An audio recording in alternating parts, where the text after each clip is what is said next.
Something cracked open in the Grand Canyon last year, and if you weren't paying attention to the right corners of the geological community, you almost certainly missed it.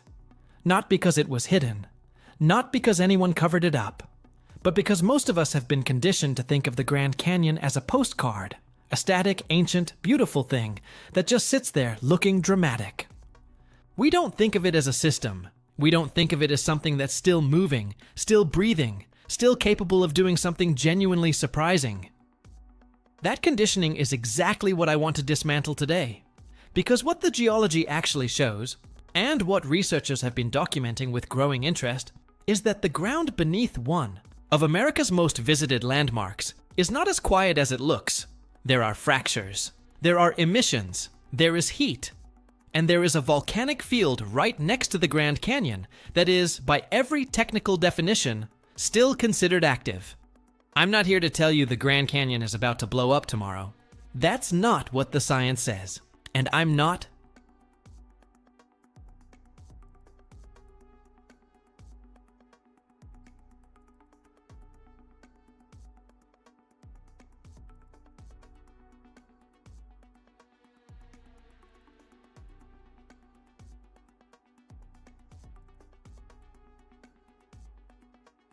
Colorado River over millions of years, which is true. They learn about the layers of sedimentary rock, limestone, sandstone, shale, each one a chapter of Earth's history stacked on top of the last. They maybe learn that the oldest exposed rocks at the bottom, the Vishnu basement rocks, are nearly 2 billion years old. That detail alone tends to short-circuit people's sense of time in a useful way. But what most people don't learn is that the story isn't finished. The canyon we see today, that specific shape, those specific walls, is geologically speaking, pretty young. The majority of the incision by the Colorado River happened in the last 5 to 6 million years. In geological terms, that's practically this afternoon. And while the river was doing its slow, patient work cutting downward, something else was happening in the region that makes the canyon story far more complicated and far more interesting. Volcanic activity. Not ancient, not theoretical. Real, documented volcanic eruptions that interacted directly with the canyon, some of them as recently as 10,000 years ago. And the field responsible for those eruptions? It's still there. The magma source beneath it hasn't gone anywhere. On the northwestern rim, there's a volcanic field that most Grand Canyon tourists drive right past. And geologists have been quietly watching it for decades. It's called the Uinkaret Volcanic Field. And depending on how you define active, it either keeps geologists awake at night or gives them a fascinating long-term research project. Probably a bit of both, if we're being honest. The Uinkaret Field covers roughly 2,200 square miles across the Colorado Plateau. It has produced hundreds of cinder cones and lava flows over the past few million years. But here's the part that changes the conversation. The most recent eruptions from this field occurred somewhere between 1,000 and 10,000 years ago. That range matters. 10,000 years is a long time in human history. In geological time, it's a rounding error. Volcanologists generally don't call something extinct until it's been quiet for around 10,000 years, without any subsurface heat signatures or seismic activity. The Uinkaret Field sits right at that boundary, and some analyses suggest it may fall on the still technically active side of that line. What makes this even more layered, no pun intended, is the tectonic setting. The Colorado Plateau, this massive elevated tableland that the Grand Canyon cuts through, is surrounded on multiple sides by regions of active crustal stretching. To the west, you have the Basin and Range Province, where the Iowa Earth's crust is literally being pulled apart, thinning out like taffy. That kind of tectonic environment creates pathways, weaknesses in the crust where magma can rise. The Uinkaret Field sits near the eastern edge of that extensional zone. So when we talk about fractures in the Grand Canyon region, we're not talking about something random or anomalous. We're talking about a predictable consequence of where this landscape sits tectonically. The ground here is under stress. It has been for millions of years, and periodically, that stress finds a way to express itself. One of the most underappreciated early warning systems in volcanology isn't a seismograph. It's a gas detector. When magma moves, even when it moves slowly, even when it's still deep underground, it releases gases: carbon dioxide, sulfur dioxide, hydrogen sulfide. These gases are less dense than the surrounding rock, so they migrate upward through fractures and faults, sometimes appearing at the surface long before any seismic activity would register on instruments. In some volcanic systems around the world, anomalous gas emissions have preceded eruptions by years, sometimes decades. In the Grand Canyon region, researchers have documented CO2 seeps, locations where carbon dioxide is escaping from the ground at concentrations that exceed what normal soil respiration would explain. Some of these seeps occur along fault lines that run through the canyon. Others appear in areas where the fracture network is particularly dense. Now, and this is important, a CO2 seep doesn't automatically mean an eruption is coming. There are non-volcanic explanations for elevated gas emissions, including deep metamorphic processes, decarbonation of limestone formations under heat, and biological activity in certain soil types. Geologists are careful to distinguish between these sources, and distinguishing them requires long-term monitoring, isotopic analysis, and comparison against baseline readings. What's notable is not that there are gas emissions. It's the locations and the changes in those emissions over time. When a site that has been stable for years starts showing elevated readings, that's worth paying attention to. Not with panic, with instruments, with documentation, with the careful, methodical attention that real hazard science demands. Several monitoring programs, including efforts coordinated through the USGS Volcano Hazards Program, maintain a presence in the southwestern United States precisely because the region has more geological complexity than most Americans realize. Arizona isn't just desert. It's a landscape with a volcanic history that is far more recent than the rock-solid tourist brochures suggest. The Grand Canyon isn't just a canyon. It's a massive crack in the Colorado Plateau, and it doesn't sit alone. The canyon itself follows fault lines and fracture zones that were present long before the Colorado River started carving. The river, in many ways, was guided by the geology. It followed weaknesses in the rock, exploiting fractures that the tectonic history had already provided. What you're looking at when you stand on the rim isn't just erosion. You're looking at the exposed surface of a deep, complex fault system. The Bright Angel Fault, for example, runs straight through the canyon. It's been used by hikers for centuries because it creates natural ramps and pathways through the otherwise vertical walls. What most hikers don't fully appreciate is that they're walking along an active fault trace. Not active in the sense that it's moving constantly, but active in the sense that geologists classify it as capable of future movement. Further to the west, the Hurricane Fault is one of the most significant active fault structures in Utah and Arizona. It has a history of producing moderate earthquakes and is associated with the same tectonic extension that feeds the Winkaret volcanic field. There is a direct geological relationship between these features. The faulting, the fracturing, the volcanism, and the gas emissions are all part of the same underlying story about what the crust is doing in this part of North America. When a fracture opens or expands in this environment, whether from seismic stress, subsurface fluid movement, or thermal expansion, it doesn't happen in isolation. It happens within this connected system. Fluids move, gases migrate, and the surface expression of all that subsurface activity shows up in ways that, if you know what you're looking for, are unmistakable. About 100,000 years ago, something happened in the Grand Canyon that almost no one talks about. Lava poured into the canyon from the Winkaret volcanic field. Not a little lava. Massive flows that cascaded over the rim and down the canyon walls, filling the inner gorge to heights of several hundred feet in some places. The Colorado River, that ancient architect of the canyon, was completely dammed. Multiple times. Those lava dams, geologists have identified at least 13 separate damming events in the canyon's geological record, created lakes that stretched for miles upstream, backing up behind walls of hardened basalt.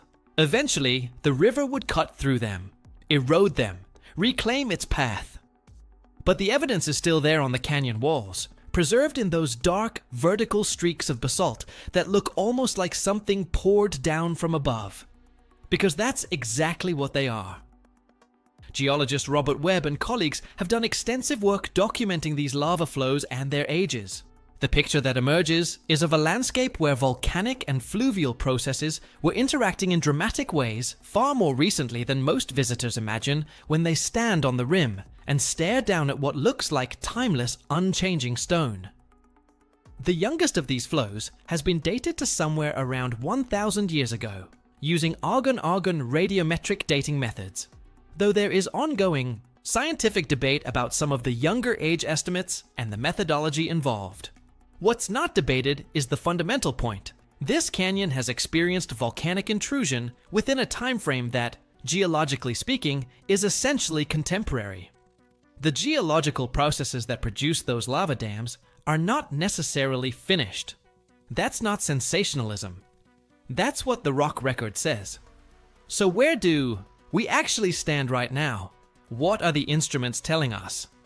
This is where the story gets genuinely interesting. Because the answer is more than most people know, and less than the most dramatic headlines suggest. Which, honestly, is the most honest place for it to be. The USGS and various university-based seismology programs maintain seismic networks throughout the Colorado Plateau and the Basin and Range Province. Earthquakes in this region happen regularly, most of them too small to feel, but detectable by instruments.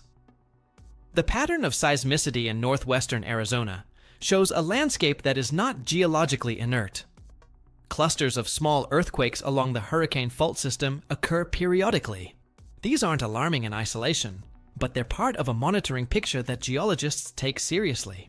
In recent years, there has been increased scientific interest in what's called induced seismicity in the Colorado Plateau region.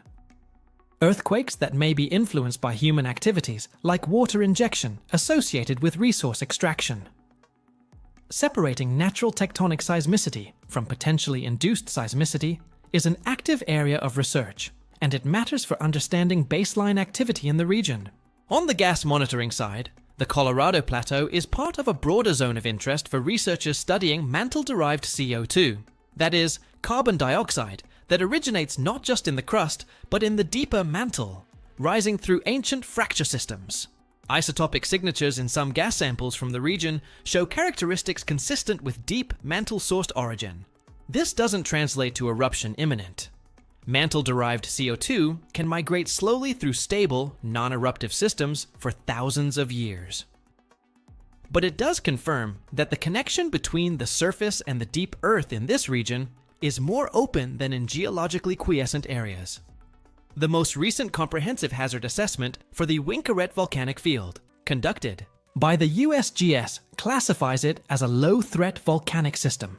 Not because the geology is dismissible, but because eruption recurrence intervals are long, and the monitoring indicators don't suggest near-term activity. Low threat in USGS language means something specific. It factors in probability, not just possibility. A low probability event in a populated or heavily visited area still warrants monitoring. And the Grand Canyon receives about 6 million visitors annually. 6 million people visit the Grand Canyon every year. And the vast majority of them, the families with kids on the Rim Trail, the hikers descending into Phantom Ranch, the tourists watching the sunset, have no idea that they're standing on the surface expression of an active tectonic and volcanic system. That's not a criticism. There's no reason they would know. The park doesn't post signs at the trailheads that say, by the way, there's a volcanic field over there. What's worth thinking about, though, is the broader principle this represents. The landscapes we treat as permanent, as postcards, as fixed backdrops to human life, they are not fixed. They are not finished. The Earth is a dynamic system, and the places we've decided are just scenery are often the places where the most dramatic geological stories are still being written. The Grand Canyon is not going to erupt tomorrow. I want to be clear about that. But the geological forces that built it, carved it, filled it with lava multiple times, and fractured it into the complex system it is today. Those forces are still at work. Slowly, patiently, on a timescale that dwarfs anything in human experience. And occasionally, they remind us they're there. The reason this story matters isn't fear, it's perspective. We live on a planet that is 4.5 billion years old and still, by every meaningful measure, geologically alive.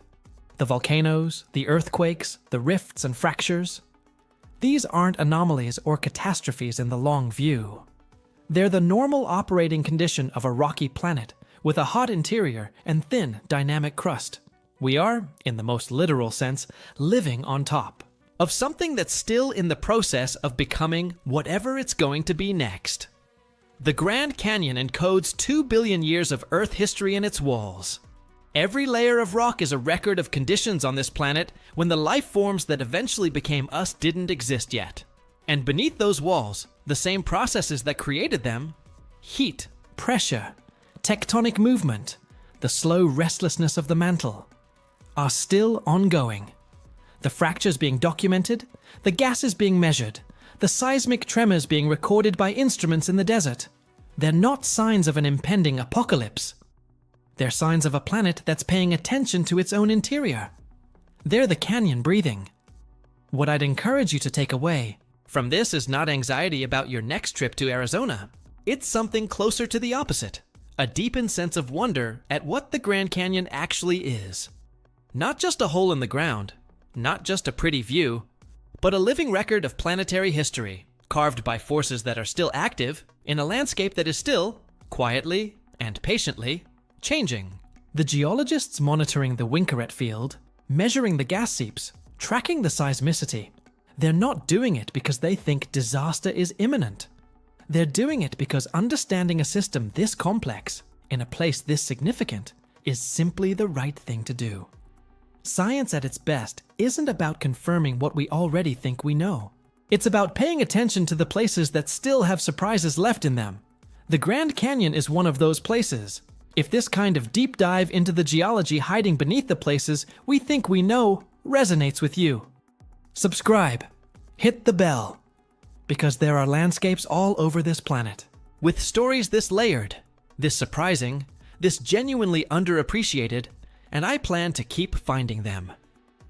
Next up, we're heading somewhere in the Pacific Northwest, where the most visited mountain in the American West is sitting on top of something that has completely rearranged the conversation about volcanic risk in this country. You might think you know which mountain I mean. You might be wrong. See you there.